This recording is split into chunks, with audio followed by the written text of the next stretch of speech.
সাহাবাদেরকে আল্লাহ নবী কেন বললেন? কারণ কবর এমন একটা ভয়ঙ্কর জায়গা।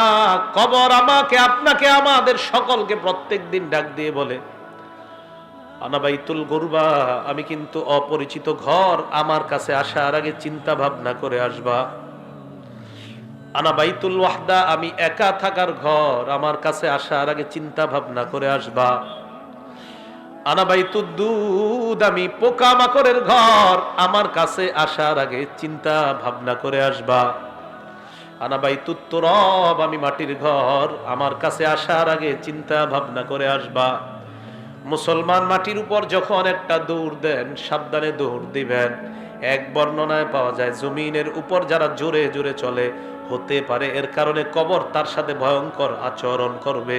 কবর বলবে, আমার পিঠের উপর বড় ধম্ব বরে তুমি চলেছিলা, আজকে আমি কবরের আচরণ তুমি লক্ষ্য করতে পারবা।